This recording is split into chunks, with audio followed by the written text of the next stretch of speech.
나오는 건데 오늘 선고의 주요 쟁점은 뭔지 법조팀 정혜주 기자와 자세히 이야기 나눠보겠습니다. 정 기자, 오늘 쟁점 일단 여러 가지고 하나씩 정리해보겠지만 그중에서도 핵심 쟁점이 체포 방해 혐의부터 좀 살펴봐야 될 것 같습니다. 네, 대법원은 오늘 오후 2시부터 윤 전 대통령의 특수공무 집행방해 혐의, 직권남용 권리행사 방해 혐의, 그리고 허위공문서 작성 등 혐의 선고를 진행하는데요. 일단은 윤 전 대통령이 대법원의 판단을 받는 것 자체가 이번이 처음입니다. 12.3 비상계엄 1년 7개월 만에 첫 확정 판결이 나오게 되는 겁니다. 주요 혐의는 공수처의 체포영장 집행을 방해했다는 겁니다. 윤 전 대통령은 비상계엄이 선포된 이후 공수처의 수사를 받게 됐습니다. 당시 조사에 불응하게 됐는데요. 그러면 이에 따라서 공수처는 지난해 1월 체포영장 집행을 시도했습니다. 하지만 대통령 경호처가 차벽과 철조망 등을 설치해 관저 진입을 가로막으면서 집행 자체에 실패하게 됐습니다. 특검팀은 이것 자체가 윤 전 대통령이 경호처를 동원해 공수처의 적법한 체포영장 집행을 방해했다고 보고 있습니다. 결국 이게 윤 전 대통령 측에서 주장하는 바에 따르면 공수처가 내란죄 수사권이 있냐 이거랑도 좀 연관이 되는 쟁점이라고 볼 수 있을까요? 네, 맞습니다. 내란죄 수사권이 공수처에 있는지 그리고 또 체포영장 집행 절차 자체가 적법했는지 이 두 가지가 쟁점인데요. 윤 전 대통령 측은 공수처에게는 내란죄 수사권이 없고 그렇기 때문에 체포영장 발부부터 집행까지 모든 과정이 위법했다고 과정이 주장하고 다 문제다. 있습니다. 네. 그런데 1, 2심에서는 하지만 이 주장을 받아들이지 않았고요. 전부 다 공수처의 수사권이 적법했다고 판단했습니다. 만약 오늘 사건에서 오늘 대법원 선고에서 이 판단이 그대로 유지된다면 내란 본류 사건 재판에도 영향을 미칠 것으로 보입니다. 또 하나 오늘 선고에서 중요한 쟁점 중에 하나가 비상계엄 선포 과정을 봤을 때 이게 절차적으로 위법했느냐 이 부분도 따져볼 텐데요. 네, 윤 전 대통령은 비상계엄 선포 전에 한덕수 전 국무총리의 제안을 받아가지고 국무회의를 소집했는데요. 이때 전체 국무위원들이 다 소집되지 못했고 9명은 이렇게 참여하지 못했습니다. 이에 따라서 심의권이 침해됐다는 게 특검팀의 판단이었습니다. 그러고서는 이 밖에도 비상계엄의 절차적 하자를 숨기기 위해 사후적으로 선포문을 작성했다는 혐의, 그리고 여인형 전 국군 방첩사령관 등의 비화폰 통화 기록 삭제를 지시한 혐의, 계엄이 정당했다는 허위 공보를 외신에 전파하도록 지시한 혐의 등에 대해서도 오늘 대법원 판단이 이루어질 것으로 보입니다. 지난 1심 그리고 2심 판단을 좀 보면 같은 부분도 있었고 좀 달라진 부분도 있었어요. 이 부분도 좀 정리를 해봐야 될 것 같습니다. 1심에서는 일부 유죄를 인정하면서 징역 5년을 선고했는데요. 1심에서 인정한 거는 공수처의 체포영장을 집행을 방해한 혐의, 그리고 사후 계엄 선포문 작성을 지시한 혐의 등을 유죄로 인정했습니다. 국무위원 심의권은 9명 중 7명에 대해서만 침해됐다고 인정했는데요. 2심 재판부는 1심에서 무죄로 본 혐의들에 대해서도 다 인정했습니다. 소집 통지를 받고 늦게 도착해 국무회의에 참석하지 못한 국무위원 2명의 심의권도 침해됐다 판단했고요. 1심에서는 무죄로 봤던 외신에 허위 공보를 한 혐의도 유죄로 보고 징역 7년을 선고했습니다. 오늘 잠시 후에 있을 대법원 선고 같은 경우에는 이 진행 과정이 생중계되지 않습니까? 좀 어떤 과정으로 진행될까요? 네. 오늘 재판은 생중계로 진행되는데요. 이게 대법원 소부 역사상 최초로 이루어지는 겁니다. 재판장은 이훈구 대법관, 주심은 이수견 대법관인데요. 법정에는 대법원 3부 전원이 아닌 대법관 3명만 참석할 것으로 보입니다. 윤 전 대통령의 대학 후배인 오석준 대법관이 공정성에 대한 오해 우려로 재판을 회피한 데 따른 겁니다. 소부 선고는 통상 주문만 읽고 끝나지만 이번에는 생중계가 결정된 만큼 법정에서 이유 낭독도 이루어질 가능성이 높습니다. 윤 전 대통령 같은 경우에는 오늘 다른 재판도 있잖아요. 그렇기 때문에 이따 대법원 선고에 참석을 할 수 있을까요? 네, 윤 전 대통령은 오늘 대법정에는 모습을 드러내지 않을 것으로 보이는데요. 상고심 선고기일의 경우에는 피고인의 출석 의무가 없기 때문입니다. 윤 전 대통령은 지금 오전부터 진행된 내란 우두머리 혐의 재판에 출석한 상황인데요. 이 재판이 진행되는 중에 대법원의 판단을 전해 듣게 될 것으로 보입니다. 내란 우두머리 혐의 재판은 현재 1심에서 무기징역이 선고된 뒤 서울고법에서 항소심 재판이 진행되고 있습니다. 네, 마지막 질문인데 오늘 오전에는 이 김건희 여사 관련된 통일교 청탁 관련해서 관련자들 대법원 선고가 먼저 나왔습니다. 결과가 어떻게 나왔습니까? 네. 김 여사에게 샤넬 가방 등을 건네면서 통일교 현안을 청탁한 윤영호 전 생계 본부장에 대해서는 징역 1년 6개월이 확정됐습니다. 김 여사와 통일교를 소개시켜주고 또 이 금품을 전달해준 혐의를 받는 건진법사 전성배 씨에게는 징역 5년이 확정됐습니다. 네. 김 여사는 이 혐의로 2심에서 징역 4년을 받은 상태인데요. 현재 대법원에 상고한 상태입니다. 네, 여기까지 듣겠습니다. 지금까지 사회부 정혜주 기자였습니다.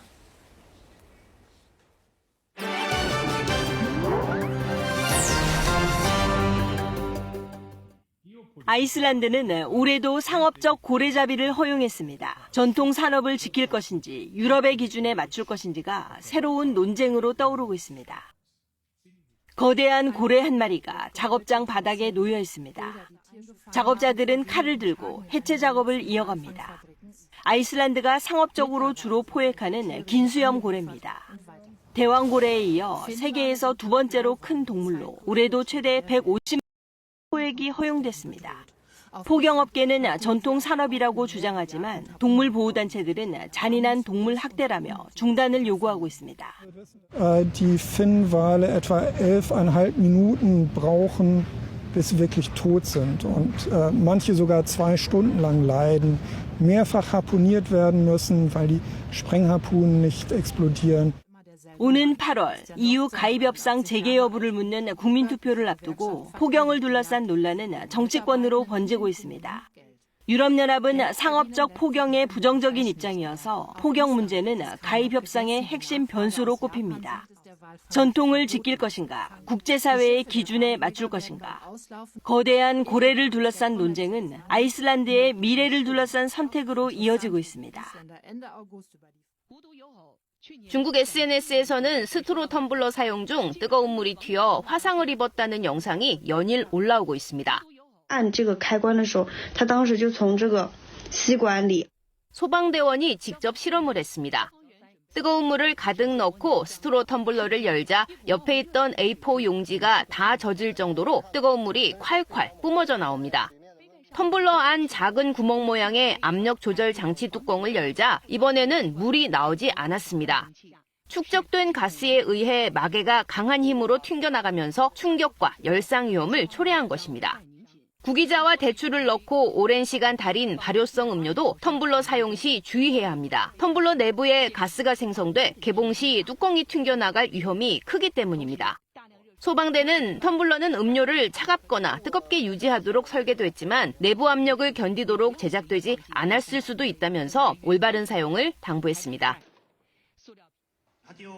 참가자들이 빗자루와 쓰레받기를 들고 가로 세로 2m 바닥에 흩어진 쓰레기를 모읍니다.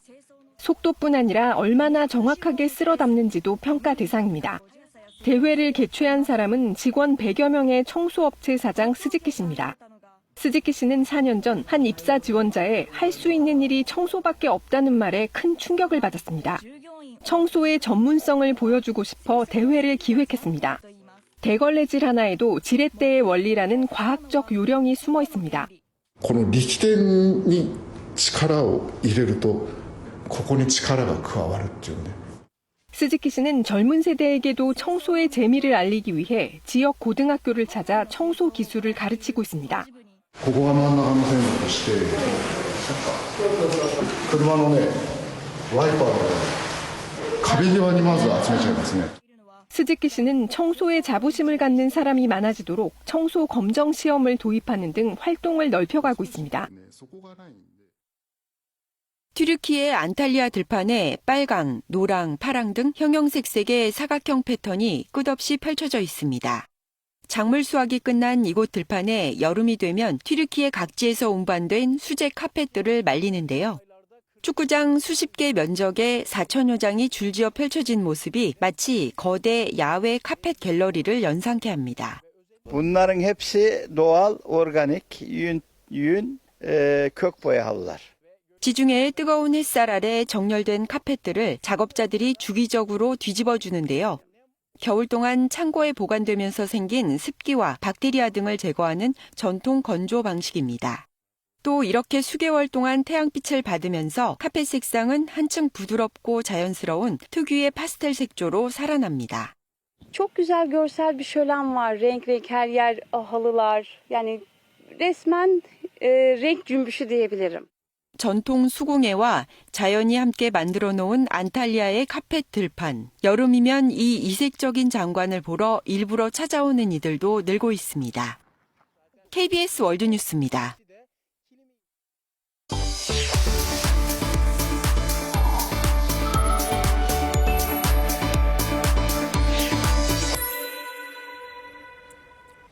생활 뉴스입니다. 고령화와 만성질환 증가로 잡곡을 이용한 식이요법에 대한 관심이 높아지고 있는데요. 국내 연구진이 7년 연구 끝에 당뇨와 고혈압을 잡는 최적의 잡곡 황금 비율을 찾아냈습니다. 김용덕 기자가 보도합니다.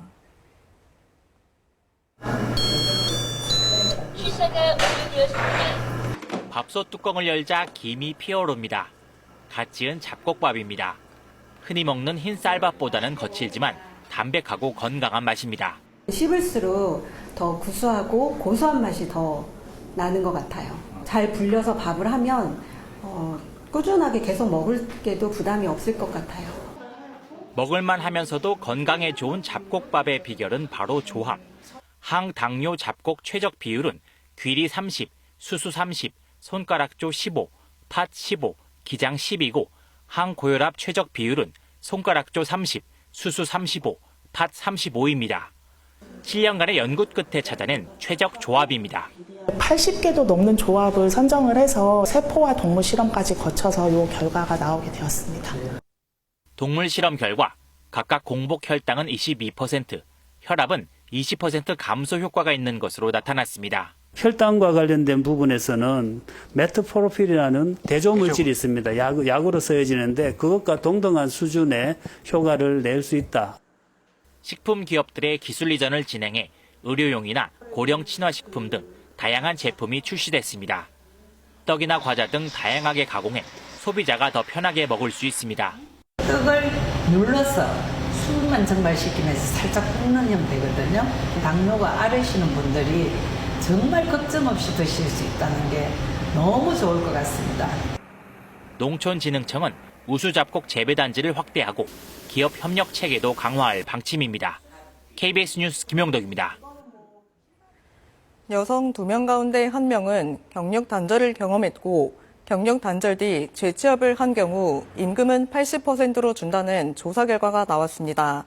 성평등가족부가 만 19세 이상 54세 이하의 여성 8,177명을 대상으로 실시한 실태조사 결과 전 생애에 걸쳐 경력 단절을 경험한 여성은 56.7%였습니다. 경력 단절의 이유로는 임금 등 근로조건이 가장 많았고 결혼이나 임신, 출산 등이 뒤를 이었습니다. 특히 결혼, 임신, 출산 등으로 경력이 단절된 여성의 경우 재취업 시 받는 임금은 경력 단절 당시 80% 수준으로 나타났습니다. 지금까지 생활뉴스였습니다. 이어서 오늘의 주식 시황 KB증권 연결해 알아보겠습니다. KB증권입니다. 코스피 시장 오전에만 500포인트 가까운 변동을 보이고 있습니다. 4% 넘게 상승했던 지수는 다시 2.5% 넘게 하락하는 등 롤러코스터 장세 지속되고 있습니다. 9% 넘게 강세를 보였던 SK하이닉스는 상승폭 줄인 4%대 상승을, 삼성전자도 5%대 상승하다 하락 반전하는 등 혼조세입니다. 특징적으로 코스피 현물 시장에서 외국인들 14거래일 만에 순매수 중입니다. 매수 강도는 3천억 원 정도로 크지는 않은 상황입니다. 중동 불안 및 유가 상승 영향에 다우지수 1%대 하락하는 등 미국 증시 혼조 마감했습니다. 필라델피아 반도체 지수 2%대 상승했으나 전반적인 기술주 투자 심리는 약세였습니다. 알파벳과 아마존은 1%대 하락했지만 엔비디아와 브로드컴은 3에서 5%대 강세를 보였습니다. 이 시각 현재 코스피는 30.29포인트 상승한 7,277.08에 코스닥은 10.27포인트 오른 795.27에 거래되고 있습니다. 업종별 흐름 보면 주요 업종 대부분 하락 중입니다. 코스피 시장 수급에서 외국인과 기관은 동반 매수하고 있는 반면 개인은 2조 원 넘게 차익 실현 중입니다. 한미반도체와 코리아서키트, SK텔레콤 상승 중인 반면 자동차와 타이어, 보험, 유통주와 증권주, 항공주 등 약세가 두드러집니다. 코스닥 시장에서는 네이처셀 상한가를 기록했고 반도체 소재 부품 장비주, 로봇 관련주 강세가 눈에 띕니다. 미국 증시에서 다우지수는 52,348.39에 나스닥은 25,870.65에 마감됐습니다. 현재 아시아 시장 중국 증시 하락 중이고 일본 증시는 상승하고 있습니다. 이 시각 현재 달러화에 대한 원화 환율은 1,506원 30전에 거래되고 있습니다. 지금까지 KB증권이었습니다. 지금 서울에도 장맛비가 내리고 있습니다. 이 시간 금천 나들목의 모습인데 쉴 새 없이 비가 쏟아지고 있습니다. 정체전선이 남북을 오르내리면서 전국에 강한 장맛비가 쏟아지고 있습니다. 레이더 화면을 보시면 지도에 붉은색으로 표시된 지역에서 비가 특히 더 강하게 쏟아지고 있습니다. 경기 수원은 현재 시간당 40mm의 비가 쏟아지고 있습니다. 호우특보 현황을 보시면 특보가 점차 더 늘어나고 있습니다. 서울 서부와 경기 남부, 전남, 영광에 호우경보가 내려져 있고 그 밖에 중부지방과 경북, 전북 지역에도 호우주의보가 내려진 상태입니다. 앞으로 내일까지 강원에 150mm 이상 더 내리겠고 그 밖에 중부지방에도 120mm 이상, 또 전북과 경북 지역에도 100mm 이상의 많은 비가 내릴 것으로 보입니다. 비가 내릴 때 바람도 강하게 불겠습니다. 또 천둥, 번개와 벼락을 동반해서 요란하게 내릴 수 있어 유의해 주셔야겠습니다. 영남 지역은 밤낮 없는 무더위가 이어지고 있습니다. 영남 곳곳에 폭염주의보도 내려진 상태입니다. 오늘 한낮에는 서울이 27도, 춘천 26도, 대구는 30도,